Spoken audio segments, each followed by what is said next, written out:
વિશેષ કંઈ નહીં કહેતા. અમારો તો પૂરેપૂરો ભરોસો અહીંયા.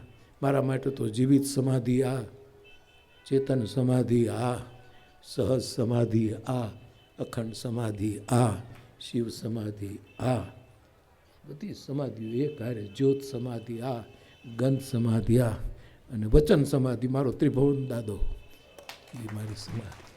જેનાથી પ્રેરણા પ્રત્યક્ષ અપ્રત્યક્ષ પ્રાપ્ત થતી રહે. અને લહેર કરીએ છીએ સાહેબ. એટલે બધા સ્થાનોમાં હું કાંઈ તમને સૂચન ન કરી શકું, એવું મારું ગજુય નહીં, સ્વભાવ પણ નહીં. પણ આ બધા સ્થાનોની એકતા આમને બની રહે. અને આ ધ્યાન જગ્યાની જે બધી એકતાઓ છે એ બધી બની રહે. કારણ કે આપણે સમાધિઓથી જોડાયેલા છીએ. આપણે આપણા નાના મોટા મતભેદો, વિચારધારાઓ અને ઉપાધિઓથી જોડાયેલા છીએ જ નહીં. એવા રૂડા પ્રસંગે ફરી એક વખત આપણી આંખો ભીની રહે. આ સમાધિઓની જ્યોતોમાં ઘીના દીવા નહીં રહે, આહુડાના દીવા છે. ઘી તો ગાયો વસૂકી ગઈ હશે, નહીં હોય ડેરીઓના લાવવા પડશે, અને એ કીટાવાળા ઘી હશે તો વળી પાછા તડતડ થશે.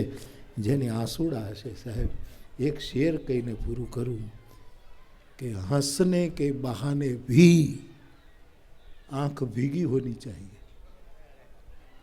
માણસ નથી હસતો હોય તોય પ્રસન્ન. હંસને કે બહાને भी आँख भीगी होनी चाहिए, बहुत देर तक आँखें वीरान न रहना चाहिए. લાંબો ટાઈમ આંખમાં વેરાની બરાબર ન હોય. આપણા આંસુડા જ આ જ્યોતોને પ્રજ્વલિત રાખશે.